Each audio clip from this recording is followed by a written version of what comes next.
Essas duas bênçãos com muita fé, guarda no coração, com a certeza de que já estamos abençoados. Louvado seja Deus. Bora começar o programa? Porque a gente começa aqui com você, Lúcia. Olha, que delícia poder falar de esperança para quem acha que não tem mais nada. Rita, a esperança é o que nos move, né? A esperança é o que alimenta a nossa alma. Eu estava aqui olhando essa estátua de Maria no lombo do jumento, sim. Na com fuga para o José, Egito, né? na fuga, e ela tinha um bebê, né? Ela era gestante, e aquele bebê, e eles acolheram aquele bebê, e aquele bebê seguia sem rumo, eles não sabiam onde iam parar, foram parar numa manjedoura. Às vezes a gente fala manjedoura e acha que é uma coisa bonita, né? É. Era um lugar onde comiam os animais. E Era um coxo, né? Era o coxo. Aquele alimento foi a esperança daquele casal que tinha um bebê para acolher. Então é disso que a gente fala. As pessoas em desespero, procurando um abrigo, procurando um acolhimento. E quando você oferece, não um coxo, mas você oferece dignidade, oferece oportunidade, oferece esperança. É esse o nosso trabalho. É assim. O Padre Haroldo, saudoso Padre Haroldo, né? Já tem mais de 2 anos que ele nos deixou, com 100 anos. Com certeza muita gente aqui ouviu as palavras do Padre Haroldo e era disso que ele falava, né? Alegria, Alegria. amor, e é essa palavra de esperança. Mas além da palavra, o trabalho. É um trabalho que oferece ferramentas para as pessoas saírem dos seus problemas. Os problemas sociais são muitos. Mas a esperança é o que faz a gente seguir, movendo e alimentando ferramentas que oportunizam as pessoas a saírem e viverem com autonomia, com dignidade. Há esperança sim, Rita. Agora, o Instituto Padre Haroldo, ele começou com, entre tantos trabalhos na formação espiritual de jovens, depois acolhendo jovens que precisavam dessa recuperação no todo, né? Isso. A gente pensa que a recuperação de um drogadicto é só do álcool ou só da droga, mas tem que recuperar o ser. E esse trabalho, e até hoje vocês fazem isso, mas vocês têm uma linha de trabalho muito ampla. Como que é o trabalho da instituição? Olha, você falou do trabalho com jovens. Eu fui uma jovem que com 14 anos entrei no TLC, que é um movimento que o Padre Haroldo criou. Eu fiz esse meu TLC lá em 1977, já vai muita estrada, né? E quando cheguei a Campinas, eu e meu marido começamos a trabalhar com o TLC e o padre logo chamou a gente para trabalhar na diretoria dessa instituição que sim recupera pessoas com problema de uso de álcool e outras drogas, homens, mulheres, pessoas de todos os gêneros, nas nossas comunidades terapêuticas. É assim a metodologia, as pessoas vivem conosco, as comunidades terapêuticas, as pessoas moram e são pessoas que têm um problema muito grave e que muitas estavam vivendo nas ruas, outras estavam vivendo em situação de residência, mas não tão presente, já não trabalham mais e a questão da escola também já abandonaram. Então, esse é um dos eixos do trabalho, o primeiro que o Padre Haroldo criou e muita gente pode não saber. O pai dele foi um médico que morreu de alcoolismo. Então, esse germe dentro do Padre Haroldo, esse amor pelas pessoas que sofrem com o problema do uso de substâncias, né, álcool e outras drogas, já nasceu na sua concepção lá com o seu pai, na sua presença residencial, quando ele morava nos Estados Unidos ainda. Um outro eixo de trabalho, que começou também já há muitos anos, mais de 20 anos, é um trabalho de prevenção. Esse eixo é um eixo que trabalha hoje com as crianças a partir de 6 anos de idade, não tem nada a ver com o uso de substâncias.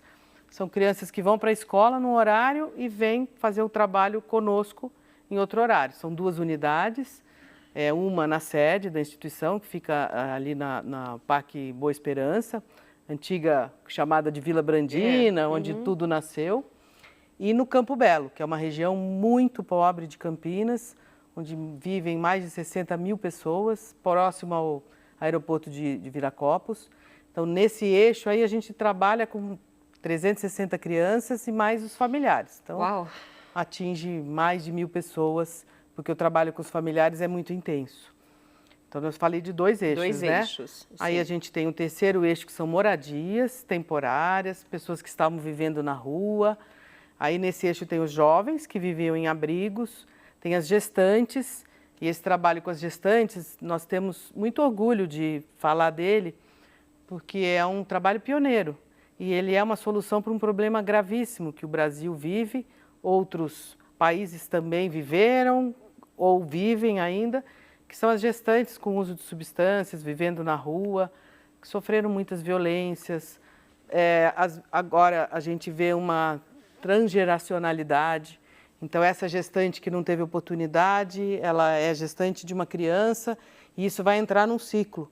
Então, a Casa da Gestante, ela é uma parceria com a Secretaria de Saúde e nós temos exatamente a oportunidade de interromper esse ciclo e não fazer a geração da vulnerabilidade do ventre, né? Então, essa oportunidade que quando a gente se remete lá, Maria, José, no jumento, essa oportunidade de poder virar a história dessa pessoa, dessa criança. Então, a gente diz que a mãe tem direito de ficar com essa criança, mas essa criança também tem direito de ficar com sua mãe. E o que a gente vê hoje, infelizmente, muitas situações de pobreza, a falta de moradia, a falta de uma residência fixa, a falta de trabalho. Imagina, uma mãe precisa cuidar da sua criança, trabalhar.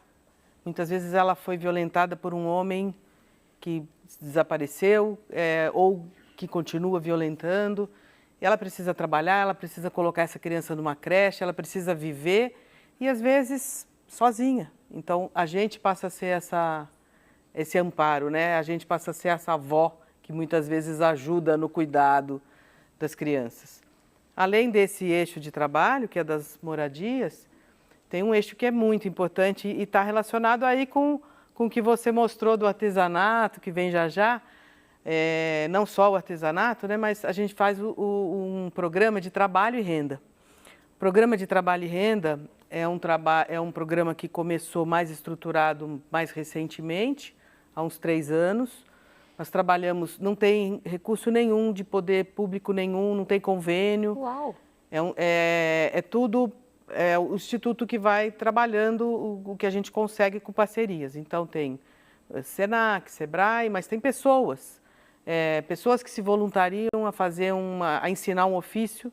Então nós temos focado muito nos ofícios, porque são trabalhos em que a pessoa consegue rapidamente uma profissão e rapidamente ela pode começar a trabalhar. Então, como a culinária, a confeitaria, o eletricista, a eletricista, já temos também formação de mulheres, esses ofícios têm transitado, a barbeira, o barbeiro, manicure, costura, tem um ateliê de costura muito legal, que se chama Maria Cheias de Graça. Olha o nome isso, do nosso, que lindo! Nosso ateliê de costura. Então, o trabalho e renda é quase que a cereja do bolo, sabe? Porque ele ajuda a pessoa a se estruturar, se organizar na vida, para sair da rua, sair do uso de substâncias, para ficar com a sua família, para cuidar da sua família. E a gente trabalha no nosso eixo de trabalho e renda não só a qualificação profissional, mas tem uma parte inicial que a gente chama de desenvolvimento humano, onde a pessoa pode crescer, entender o que ela quer fazer, a postura no mundo do trabalho, como se colocar com as pessoas. Então, de fato, Rita, o trabalho do Instituto Padre Haroldo é um trabalho potente. Nós atendemos hoje mais de 700 pessoas por dia. Uau! Que chega no final do mês, isso multiplica, né? Porque 700 é só direto. São 60 mil refeições que a gente faz num mês único. Então, é um trabalho de solução de problema social. Agora, tem um detalhe, uma instituição como a do Padre Haroldo, há quantos anos já? Mais de 40 anos. Mais de 40 anos. 1978, 44. Se nós pensarmos, né, há quantos anos o Instituto Padre Haroldo vem fazendo esse trabalho de tudo que a Lúcia colocou aqui hoje e um pouco mais. Tem coisas que a gente nem fala porque envolve as famílias. Então, não são só as pessoas que recebem ali diretamente aquela orientação, aquele cuidado, mas também as famílias acabam recebendo também. Então, esse número de pessoas que são atendidas pela instituição é muito grande. Agora, eu pergunto para você, Lúcia. De que forma vocês trabalham, porque tem a graça de Deus, né, que isso é abundante, com certeza, mas também tem a parte financeira, né? Para vocês ajudarem estas pessoas, vocês também precisam de ajuda. Hoje vocês fazem como? Olha, Rita, esse é um desafio gigantesco, né? O poder público tem alguns convênios que cada vez representa menos. Então, nós temos passado bastante dificuldade. Nós temos um programa de doadores, as pessoas que queiram e se encantem com o trabalho, como eu sou encantada, como eu vejo que traz resultado. Nós temos um programa que as pessoas entram e são doadores mesmo da instituição, associados da instituição. Tem as empresas que nos apoiam, mas as empresas nunca apoiam com dinheiro diretamente. Elas apoiam ajudando a constituir alguma rede. Tem um programa que é muito interessante, que é o da Nota Fiscal Paulista. A destinação de Nota Fiscal Paulista para a instituição é possível, pode ser automática, inclusive, só cadastrar lá, Instituição Padre Haroldo Ram. E a Nota Fiscal Paulista, a gente não gasta nada com ela. É verdade, é só o que você compra. É só o que você compra, o imposto, quem destina o imposto é o governo mesmo. Então, também é uma forma de apoiar. Nós vamos disponibilizar daqui a pouquinho, inclusive para você de casa, as formas de entrar em contato com o Instituto Padre Haroldo.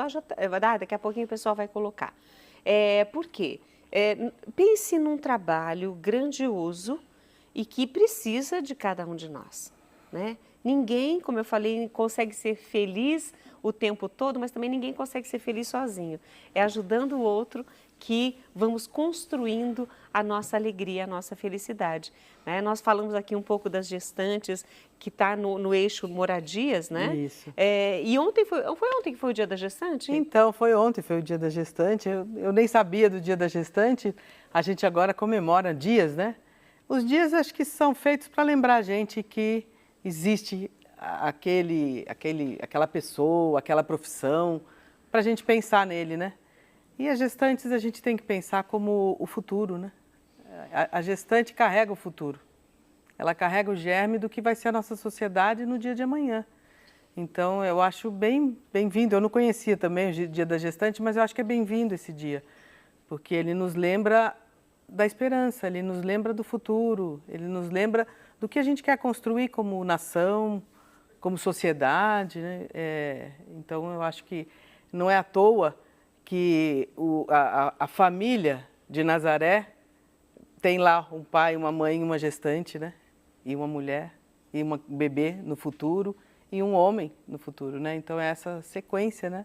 Não é à toa que esse símbolo é o símbolo que nos carrega a humanidade.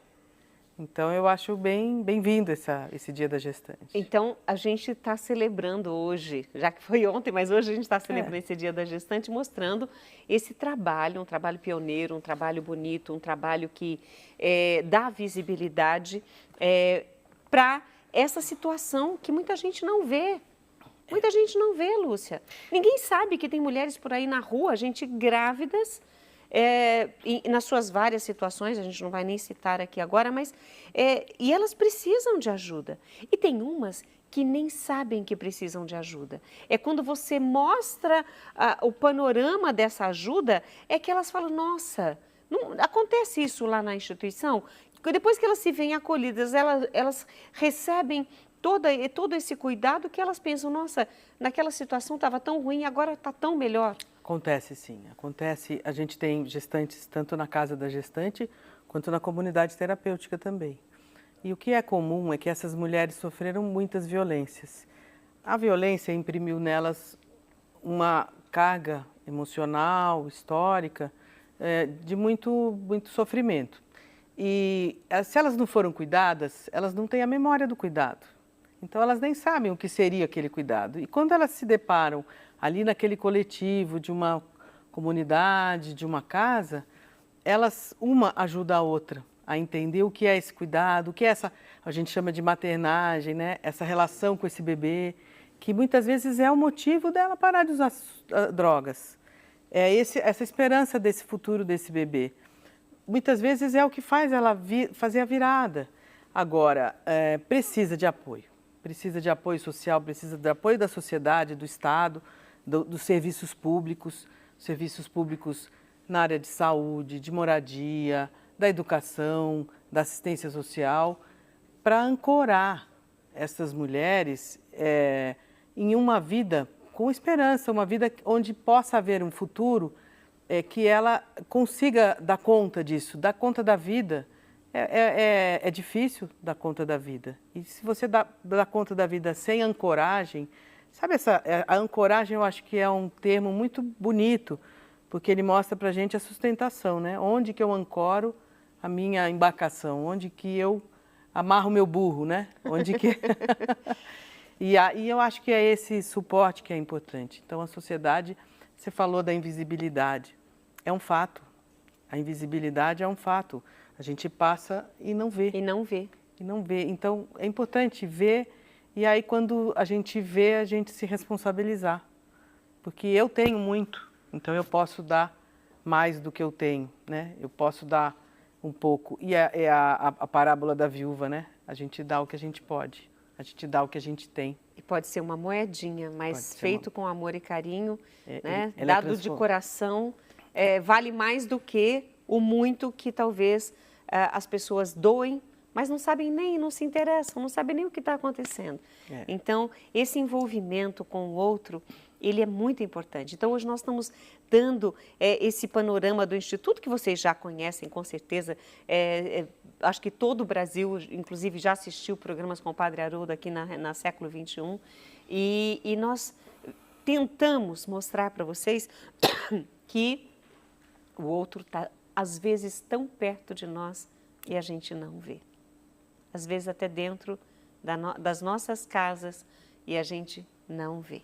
Então, que hoje, a exemplo do que a Lúcia falou aqui, a exemplo do trabalho, esse grandioso trabalho que é feito no Instituto Padre Haroldo, a gente consiga olhar para nós e pensarmos, o que eu estou fazendo pelo outro? De que forma eu estou ajudando? Ou como eu posso ajudar? Essa é a melhor parte. Eu dou o que eu posso, né, Rita? Eu acho que a preocupação já é uma doação. Lembrando aqui, né, para quem quiser conhecer, o site do Instituto tem todas as informações de tudo que a gente faz, é o padreharoldo.org.br. Então, lá é possível entender o nosso trabalho, saber o que fazemos, saber como ajudar, inclusive financeiramente, mas nós temos também os bazares com doação de itens, com roupas, calçados. Pode doar móveis também. Pode doar móveis, eletrodomésticos, nós temos os bazares que ajudam na sustentação do Instituto. Então, todas as formas de apoio, inclusive as orações, são muito bem-vindas. Amém. Que delícia. Obrigada, Rita. Lúcia, foi muito bom conversar com você. A gente já conversou antes do programa e agora aqui uma delícia de conversa, levando esperança para quem precisa. A gente nunca sabe a situação de cada pessoa, a gente só pensa na vulnerabilidade, mas esperança para quem precisa. Amém. Obrigada, Lúcia. Muito obrigada, viu? E olha, eu conversei aqui com a Lúcia e, é claro, a gente vai dar sequência ao programa, tem muita coisa para acontecer aqui ainda, mas o que eu quero é que você lembre-se que nós temos, nesse período aqui da campanha